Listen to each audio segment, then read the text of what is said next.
क्या कोई पत्नी इतनी बेरहम हो सकती है कि अपने ही पति को 15-16 नींद की गोलियां खिलाकर और अपने ही हाथों से उसका गला दबाकर और अपने ही हाथों से घसीटकर अपने ही बाथरूम में गड्ढा खोदकर उस पति को, जिसके साथ वो 7 जन्मों तक जीने मरने की कसम खाई थी, उस पति को उस बाथरूम में ले जाकर अकेले अपने ही दम पर गड्ढा खोदकर और उसमें नमक और मिट्टी मिला के अपने पति को उसी बाथरूम में दफना करके अगले ही दिन टाइल्स मिस्त्री को बुला करके उस पर टाइल्स लगवा के करीब 1.5 महीनों तक उस पर नहाती है, वहीं पर सोती और जागती है और किसी को कानो कान भनक भी नहीं लगती है। नमस्कार दोस्तों, मैं हूं पंकज सिंह और आप देख रहे हो न्यूज़ का भारत। आज की जो सच्ची घटना है दोस्तों, ये उत्तर प्रदेश आगरा की है। आज मैं इस कहानी में आपको बताऊंगा कि किस तरीके से एक पत्नी अपने पति की बेरहमी से हत्या करती है और उसको अपने ही घर के बाथरूम में दफना देती है अपने ही हाथों से गड्ढा खोद करके, किसी को कानो कान खबर भी नहीं होती है। दरअसल दोस्तों, ये जो खौफनाक कहानी है ये सुरेंद्र शर्मा नाम एक व्यक्ति की है, जो मूल रूप से राजस्थान भरतपुर के रहने वाले थे और इनके परिवार में इनकी माँ कमला देवी और पत्नी रूबी और 2 बेटियां, एक 13 वर्ष और एक 9 वर्ष की बेटियां थी।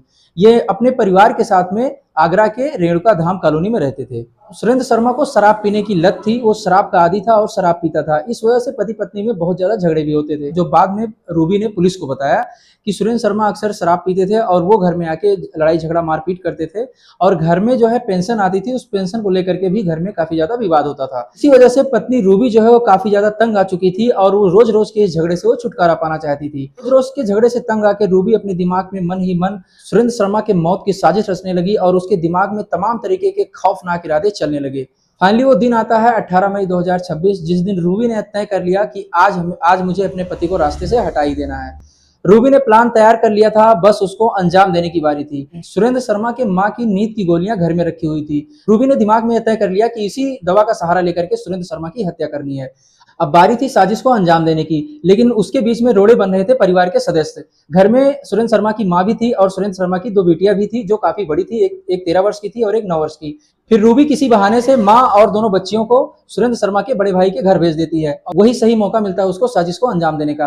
परिवार को सुरेंद्र शर्मा के बड़े भाई के यहाँ भेजने के बाद में रूबी ने सबसे पहले घर में खीर बनाया। स्वादिष्ट खीर तैयार हुआ और उसमें डाली गई 15 से 16 नींद की गोलियां और बहुत ही प्यार से सुरेंद्र से बात करती है। सुरेंद्र शर्मा को जरा सा भी शक नहीं होता कि आज हमारे साथ क्या होने वाला है, तो ये जरा सा भी शक नहीं होता कि आज उसकी जिंदगी का लास्ट दिन है। सुरेंद्र शर्मा के सामने वो खीर लेके आती है और प्यार से कहती है कि आप ये खीर खा लीजिए और आराम से सो जाइए। सुरेंद्र शर्मा जब खीर को खाता है तो खीर काफी स्वादिष्ट लगता है और खीर खाने के बाद में वो जाके बेडरूम में सो जाता है।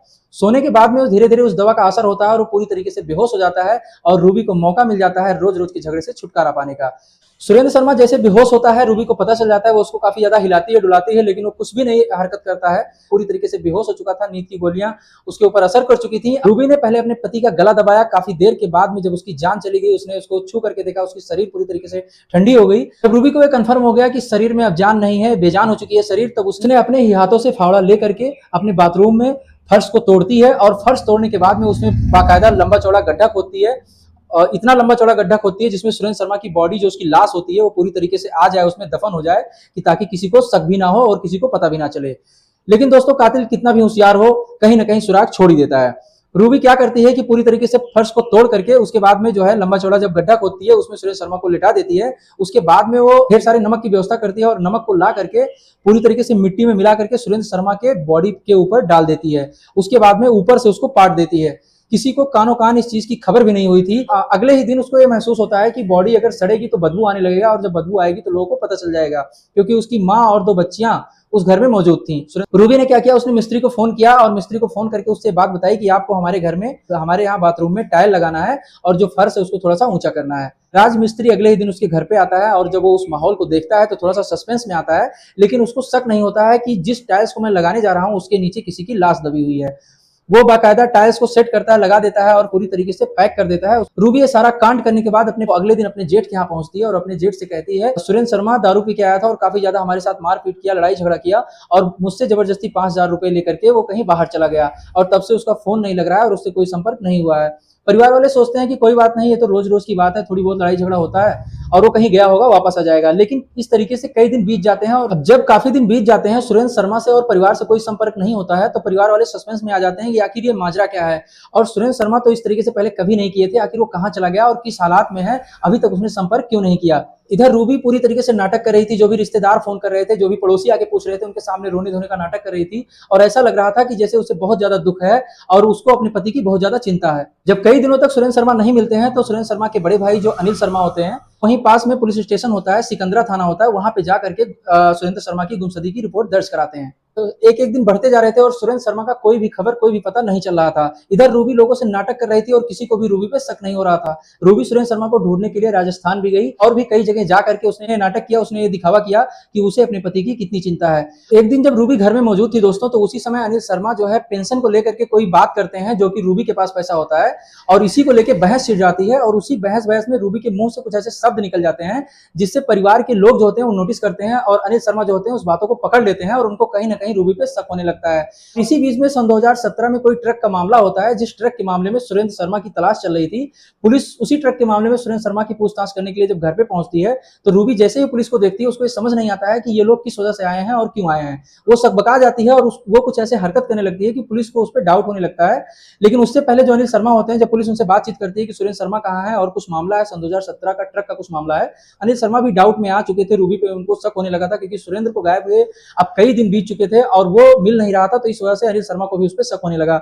अनिल शर्मा ने पुलिस के सामने रूबी पे शक जताया और कुछ ऐसी बातें बताई जिसपे पुलिस वालों ने उस हरकत को नोटिस कर लिया। उसके बाद में जब पुलिस सख्ती से पूछताछ करती है तो रूबी उस खौफनाक वारदात को अपने मुंह से सुनाती है, जिसे सुनने के बाद पुलिस के भी रोंगटे खड़े हो गए। रूबी ने जैसे ही सच बताया, परिवार वाले दंग रह गए, हैरान रह गए कि कोई पत्नी इस तरीके से कैसे कर सकती है। जैसे ही रूबी ने पुलिस को सारी बातें बताई, पुलिस तुरंत अपनी टीम को बुलाती है और उस बाथरूम को तोड़ा जाता है।